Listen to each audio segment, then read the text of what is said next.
ജെറുസലേമിനേക്കാൾ കൂടുതൽ ജൂതർ താമസിക്കുന്ന നഗരമാണ് ന്യൂയോർക്ക് സിറ്റി എന്നാണ് കണക്കുകൾ. ലോകത്ത് തന്നെ ഏറ്റവും ജൂത പോപ്പുലേഷനുള്ള നഗരങ്ങളിലൊന്ന്.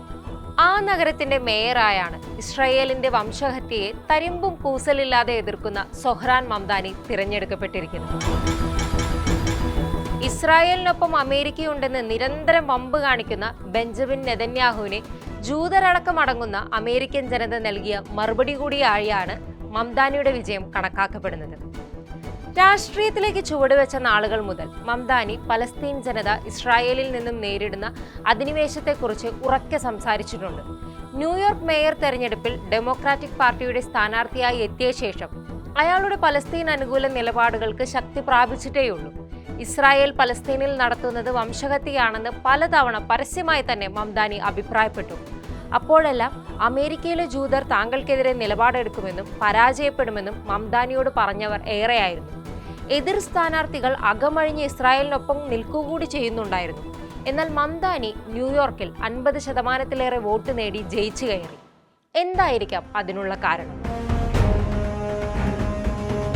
സാമൂഹ്യവും സാമ്പത്തികവും രാഷ്ട്രീയവും തലമുറ വ്യത്യാസവും അടക്കം പല ഘടകങ്ങൾ ആ കാരണത്തിൽ ഉൾപ്പെടുന്നുണ്ട്.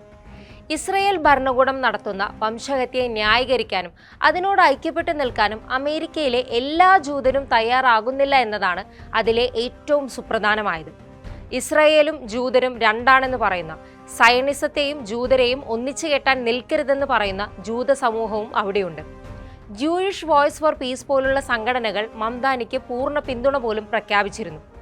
ഇസ്രയേലിനെ പിന്തുണച്ചുകൊണ്ട് ആ വംശഹത്യയ്ക്ക് ആക്കം കൂട്ടും വിധത്തിൽ സൈനിക സഹകരണം നടത്തുന്ന ഒരു ഗവൺമെന്റ് ഉള്ള രാജ്യത്തെ ജനങ്ങളാണ് ഇത്തരത്തിൽ നിലപാട് സ്വീകരിക്കുന്നത് എന്ന് നാം ഒന്ന് ഓർക്കണം. വാഷിംഗ്ടൺ പോസ്റ്റ് അടുത്തിടെ നടത്തിയ സർവേ പ്രകാരം അമേരിക്കയിലുള്ള ജൂതരിൽ 50 വയസ്സിന് മുകളിൽ പ്രായമുള്ളവരാണ് ഇസ്രായേലിനോട് മാനസികമായി ഒരു അടുപ്പം സൂക്ഷിക്കുന്നത്.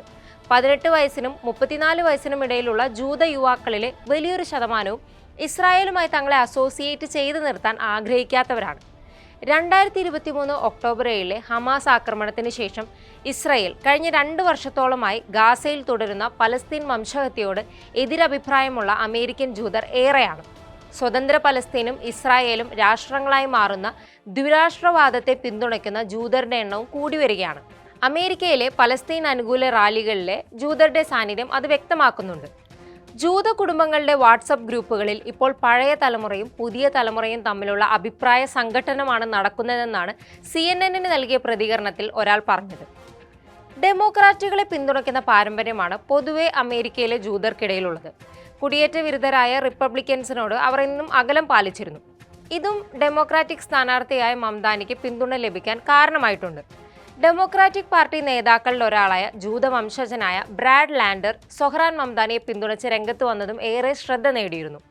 ക്രോസ് എൻഡോസ് ചെയ്തുകൊണ്ടായിരുന്നു ഇവർ പാർട്ടിക്കുള്ളിലെ സ്ഥാനാർത്ഥി മത്സരത്തിൽ പങ്കെടുത്തത്. ഇരുവരും ഒന്നിച്ചു പങ്കെടുത്ത വളരെ പ്രശസ്തമായൊരു ചാനൽ പരിപാടിയിൽ വെച്ച് ഒരു മുസ്ലിമിനും ജൂതനും ഒന്നിച്ചിരിക്കാനാകുമെന്നും ഒന്നിച്ചു തന്നെ ന്യൂയോർക്കിന്റെ പുരോഗതിക്കായി പ്രവർത്തിക്കാൻ കഴിയുമെന്നും ബ്രാഡ് ലാൻഡറും സൊഹ്റാൻ മംദാനിയും പറഞ്ഞത് ഏറെ ശ്രദ്ധ നേടിയിരുന്നു.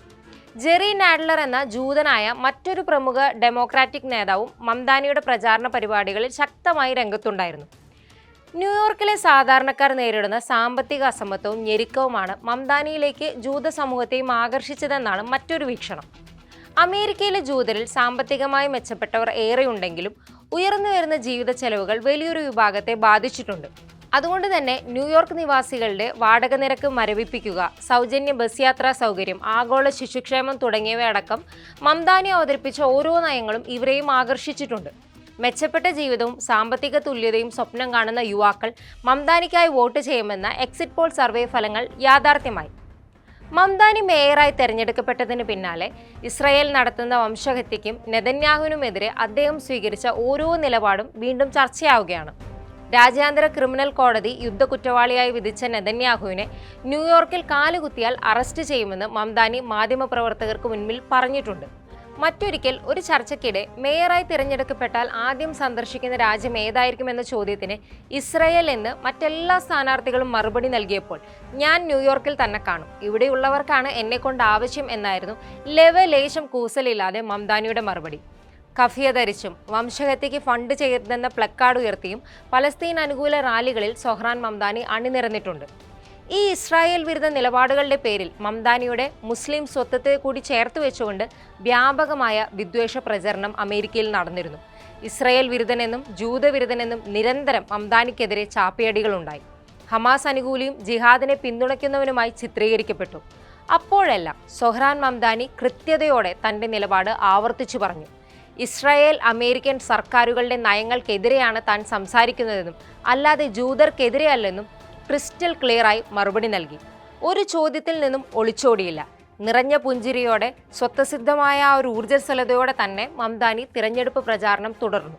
അങ്ങനെ ഒടുവിൽ സയനിസ്റ്റുകളെ വളർത്തുന്ന അമേരിക്കയുടെ മണ്ണിൽ സയനിസ്റ്റുകൾ നടത്തുന്ന പലസ്തീൻ വംശഹത്യയെ ഏറ്റവും ശക്തമായി എതിർക്കുന്ന സൊഹ്റാൻ മംദാനിയെ ലോകത്ത് ഏറ്റവും കൂടുതൽ ജൂതരുള്ള നഗരങ്ങളിലൊന്ന് തങ്ങളെ നയിക്കാൻ തിരഞ്ഞെടുത്തു.